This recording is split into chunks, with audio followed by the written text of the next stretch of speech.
Hi everyone, this is Natalie from nellydesign.com. Today we're going to make a little ornament. It's a little house ornament inspired by IKEA's Winterfest collection. So it's pretty easy to make, and I'll even give you the SVG file. All you need to do is go to my blog and subscribe to get access to the library that's full of other SVG files also that you can make. So first, to get to the free SVG file, you'll need to head to Nelly Design's library and click on the link to get the house ornaments. And this is where you're going to end up. So this is Google Drive. You're going to need to click on this this file and then use the three little dots to go to download. I'm sorry for this one, is in French, but you need to go to the last one at the bottom. It will say download for you. Okay, in Cricut Design Space, you're gonna click on New Project, and then you're gonna click on Upload. So you're gonna go to Upload Image and browse, and you're gonna find the image that you previously saved on your computer. You're gonna find out that my files are already written. There's a little -svg at the end so that you can really find them easily. So you click on it and you go to open.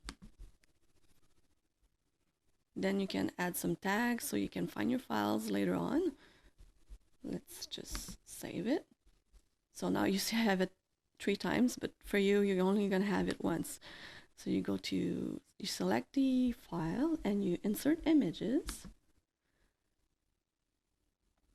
And my files are made to be really simple for you. So the first thing you need to do always is to go to make sure everything is selected and go to ungroup. This will separate the file in the groups that I have previously made. Each time you see a line that is not a full shape, it's because it will be a score line. And I even put it red, so if you click on it, you're going to see that in the line type here, it's red. So you select it, and holding shift, you can select all of them. And instead of cut, you're going to go to score. And after that, the only thing you need to do, so it's very simple, each group that you have there, you need to attach them so that the score line are attached to the shape you need to cut. So you attach right here, and the other one is like that, you attach. And of course, the last group, you don't need to attach them because it's just the shapes you need to cut in the parchment paper. Then you make it, and there they are. Now my sheet of paper is 8.5 by 11. It's a letter size sheet. So Cricut Design Space turned the layout so that it fits in a letter size paper. Then we're gonna hit continue, and we're gonna cut. So for this project, I'm using a basic cardstock. It's a 60-pound cardstock. So it asked me to put my scoring blade in, which I did. If you have an Explorer Air 2, you will need to put your stylus instead.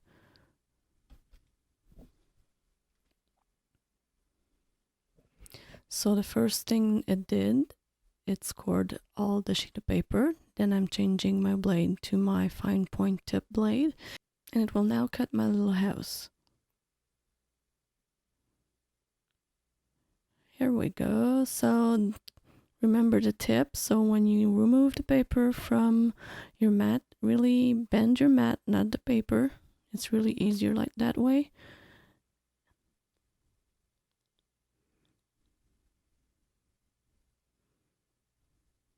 And if your mat is sticky enough, all the windows and doors will stay on the mat, which is cool.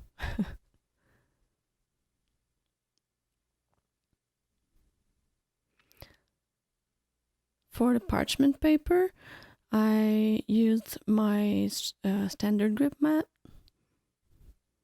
and I cut it with my fine point blade. You just have to select parchment paper for the setting in Cricut Design Space. And now I'm trying to make a little space.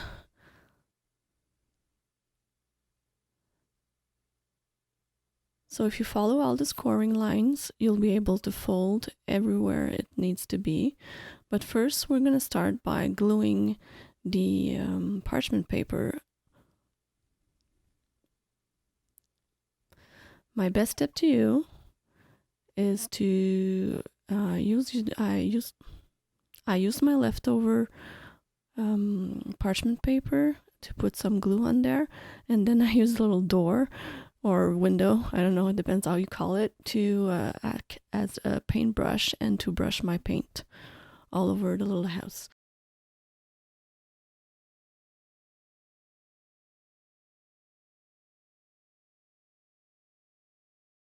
I should have tried to use some spray glue. I think it would have been better, but I didn't have some on hand, so sometimes you just go with what you have. Next, you need to fold everything in place.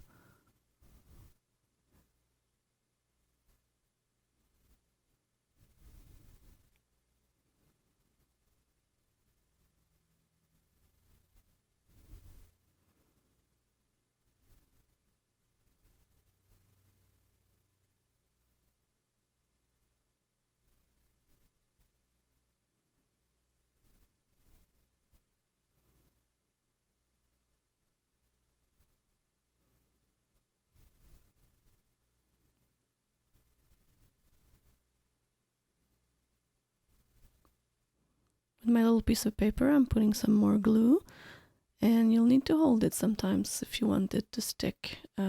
So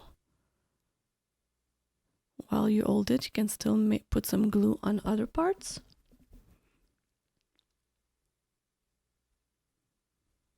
And now I just noticed that my parchment paper is not glued properly, so I'm just adding a bit.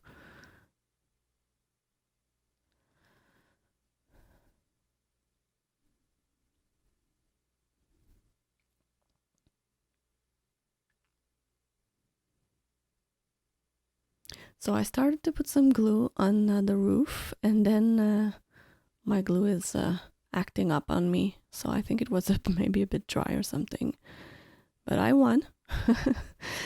And then I noticed that I needed to put the twine before gluing the rope on it. So let's put the twine. You see, sometimes we go too fast. It's best to put the twine, to make the knot of the twine inside the roof, so it's hidden inside the house.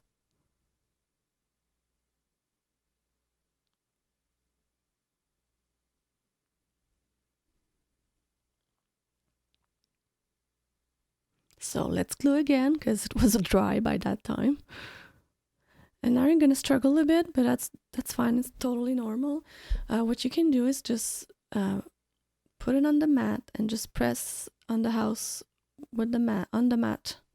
Just press on the mat, and if you have trouble, you can always use your spatula or anything that will help you to press the roof against the house. See, I'm using my spatula. It really helped me to do that.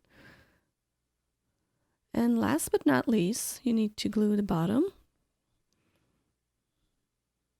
And just keep the largest piece of paper for the end and hold it a little bit, and that's it.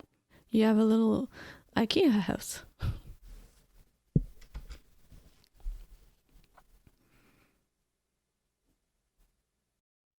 That's it for today. I hope you enjoyed it. So come back in 2 days. We're going to make another project, and this one will be a Christmas card that you can send by mail to your friends and family, but it will have a special twist in it. So I can't wait to show you, and I hope you come and see me in 2 days. See you soon. Bye.